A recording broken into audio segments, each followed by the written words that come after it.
Yo, what is up, guys? This is Hooded Eli back with another video, and today, man, I'm gonna be giving you my top 5 movies of 2023.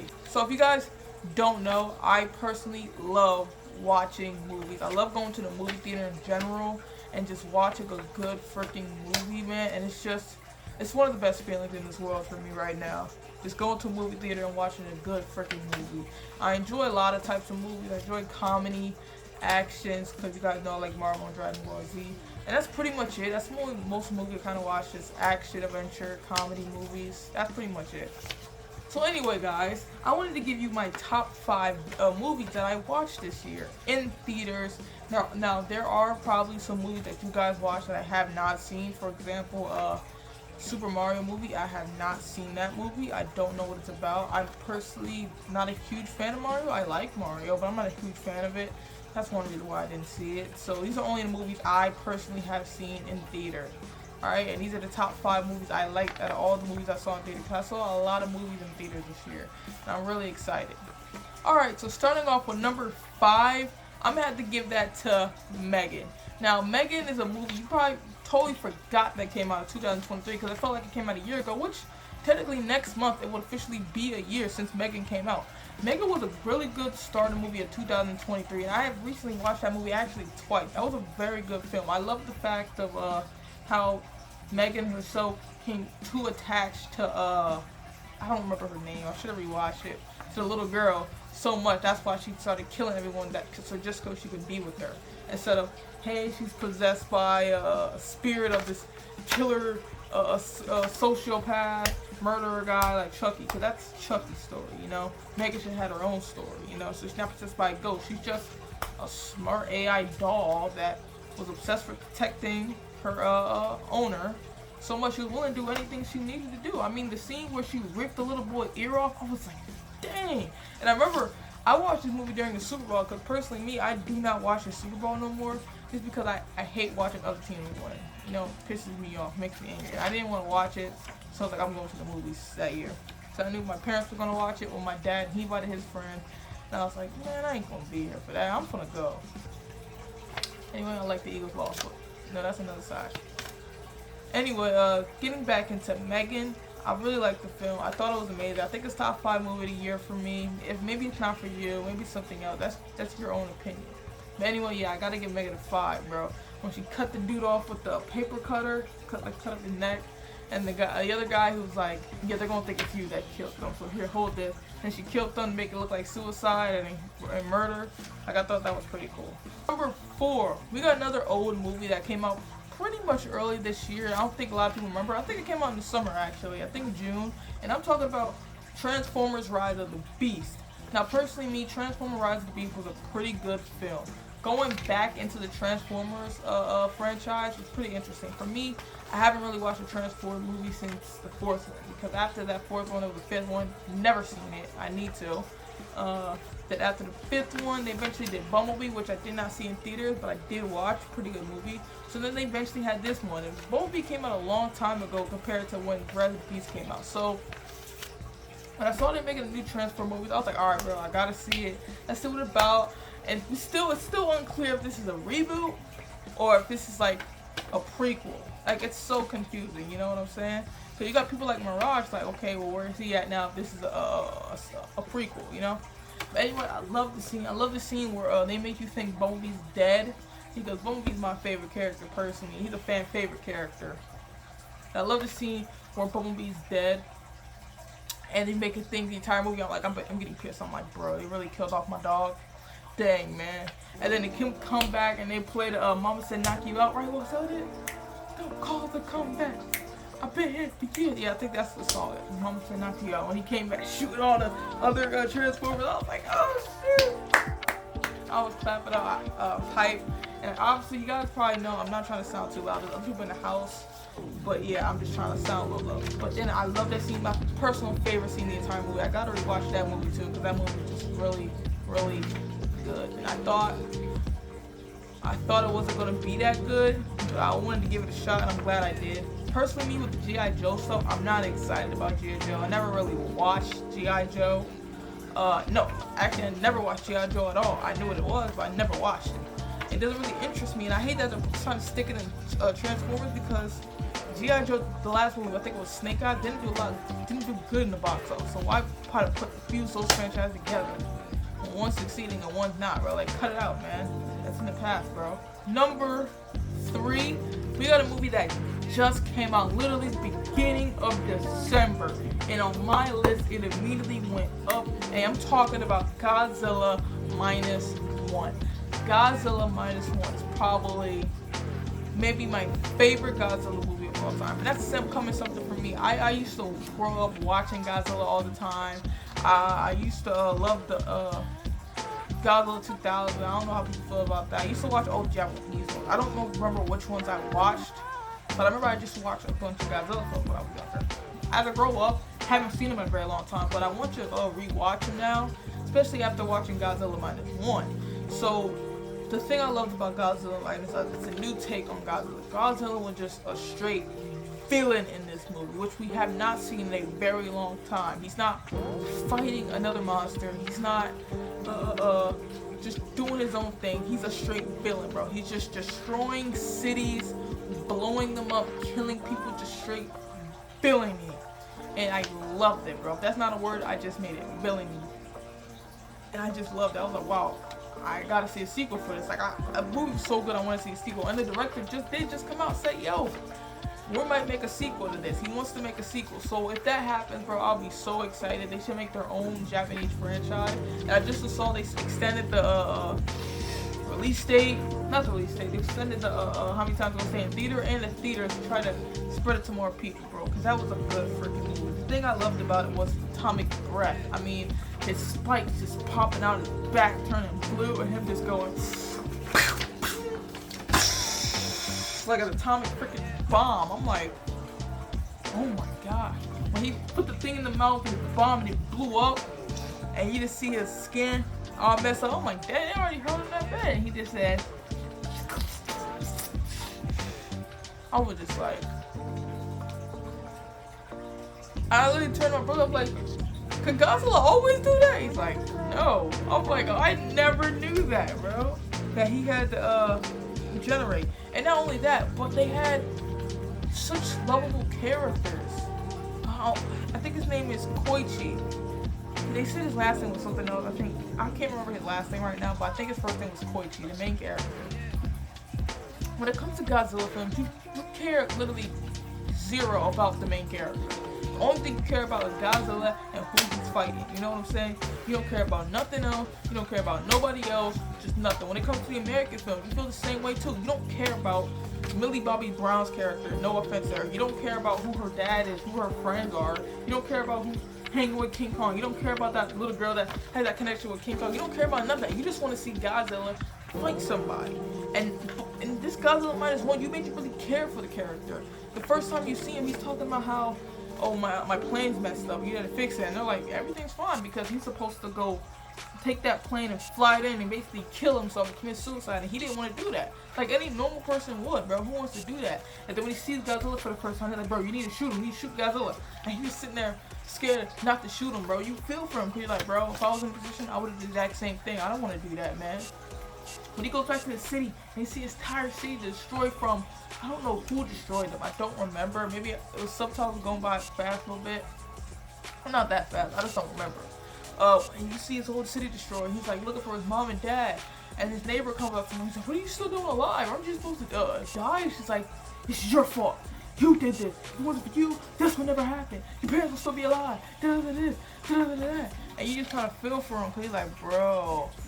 And then he meets that girl, and the girl's, I guess you could say, adopted daughter, kind of adopted her, and they basically taking care of each other. And he needs to get a job, and he's making friends at work, destroying all those little mines and stuff in the water.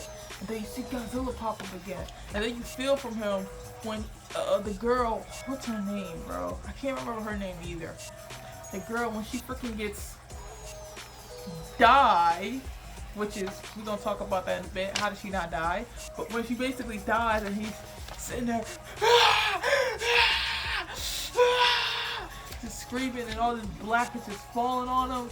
And he just going off. You feel for him, bro. He's like, dang, I can't believe she just died. And you just like, bro, like, and then when bro's just like, I don't care about nothing no more, bro. I'm done. I'm done. When you hear a little girl crying because she's gone, it's just like, oh man, bro. And when bro's just like, he hates life, he doesn't care because he's been fighting this war with himself for years, man. Ever since Godzilla attacked him the first time, bro.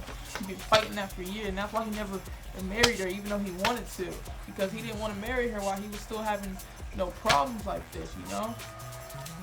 Another thing, too, about the movie I loved, when, the ejection seat, bro. I love the scene before the ejection seat. I want to talk about the scene where, they Doc, that's what they called him, where he's basically like, look, bro, stay home and, you know, chill with your family. And I'm like, oh, want us to get a plan? He's like, no, bro, just chill with your family. That we treat life so cheaply here. Like, we don't care about our life. We shouldn't be trying to forcefully kill ourselves for our country, man. We should, you know, live our life, bro.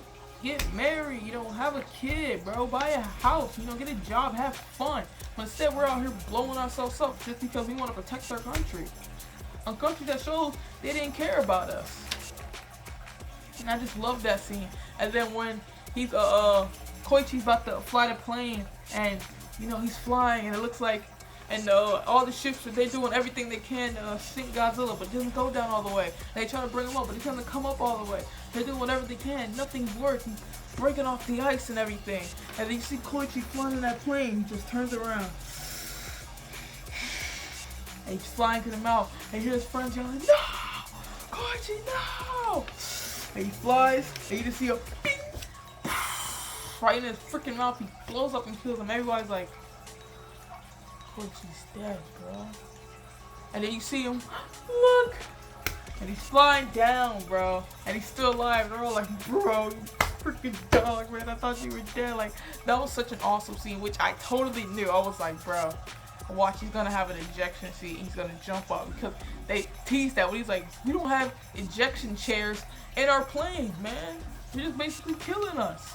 I love that scene that they foreshadowing that later on he's gonna use it. I knew that, bro. And then when the neighbor gets the letter from like the mail guy, she reads it and she's like, oh! And then he comes back and she's running after him, she's hitting him, she's crying, she's like, you Koichi. He reads it and he just goes, he runs to her and you see that she's freaking alive and she's like, your war over? And he's like, yeah, it's over. It's over. But you see she has like radiation poison in her neck and you see that Godzilla's still regenerating and she's like, oh my gosh, give me the freaking sequel now. Heck, give me a Godzilla game where you're just Godzilla and you're just destroying cities, bro. Come on, you gotta give me something now, bro. Cause I'm telling you, this new Godzilla XCOM movie, it don't look it no more, bro. It don't look that, it don't hype me up like -1 did, bro. Anyway, yes, number 3 movie, they just came out. It's already the 3rd best movie of the year, guaranteed.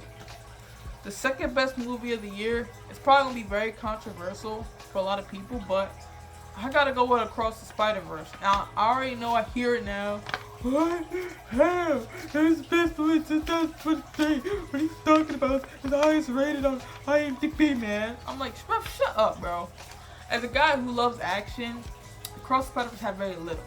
And I love that about Into the Spider-Verse, but I just feel like a lot of people like Across the Spider-Verse so much because you feel like you're Spider-Man. You feel like you're walking in Miles' shoes when he's walking in the Spider Society, when he's putting on his suit, when he's doing What's Up Danger, bro. When he does all that stuff, you feel like you're Spider-Man. That's what I really love about it. And when it comes to Across the Spider-Verse, one thing I really loved the most the entire freaking film was Spectacular Spider-Man. They brought my dog back, which is, I pray every day that one day Spectacular Spider-Man will come back for either a final season for season 3 or a continuation, season 3, 4, 5, and like movies and stuff, bro. You see me in college. Like, I pray for that every day. And I hopefully one day Sony and Disney can finally shake hands on the deal, say, yep, we'll finally do it because that's what people freaking want.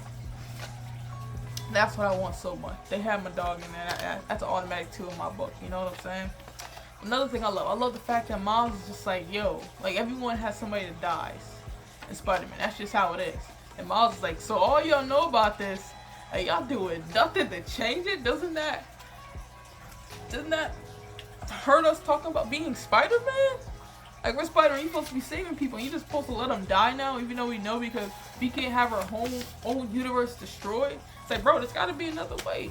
And he's fighting, and then he goes, nah, I'm gonna do my own thing, and just freaking shocks Miguel. Perfect, bro. I love that scene. But before that, I didn't really get all that hyped up as much. The spot stuff, that was fine. Overall, I do like the movie, but I just like the second part of it a lot. So that's why it's number 2 and not 1. But I know a lot of people probably hate it being number 2. Heck, in my book, it probably could be number 3, but Godzilla just came out, so you know I'm probably still hyped up from that. Number 1 is the movie I feel like a lot of people forgot came out this year, but still a very good film, and I don't care what anybody says. And I think the best movie of 2023 was 2023. I'm sorry. I think the best movie of 2023 was, without a question of doubt, Guardians of the Galaxy 3. Now, I've only watched that movie once, but that's the only time I need to watch it. I'm going to rewatch it eventually. I'm going to watch the entire MCU in timeline order. And that movie, bro, was like so satisfying. And I loved it. I think it's the best Guardians movie out of all of them. I think it's top 5 Marvel movie in general, bro.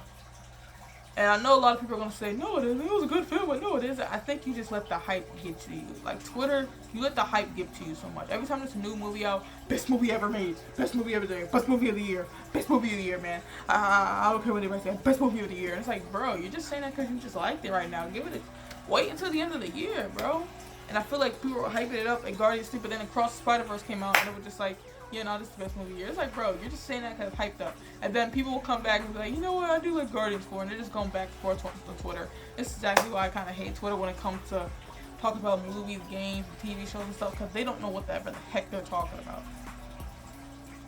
And Guardians 3 was so good. That Rocket backstory was just, oh my gosh, that's something we've been needing since 1. Because you always get little hints at his backstory that, oh, I never got told to get ripped apart and put back together again.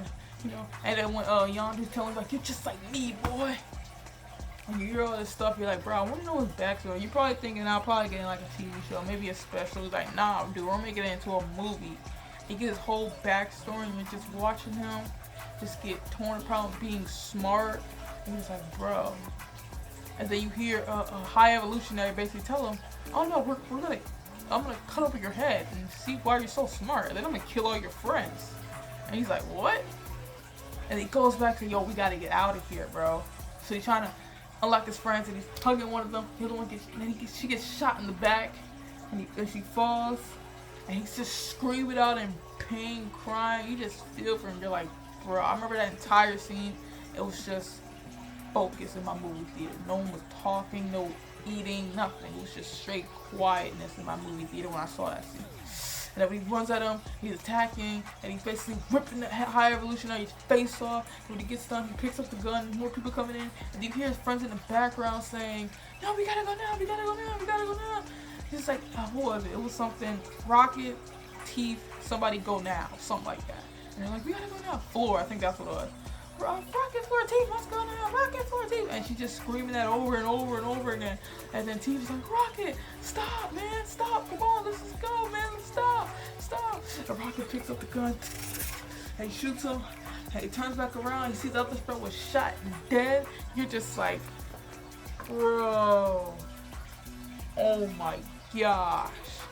Like, you didn't expect that.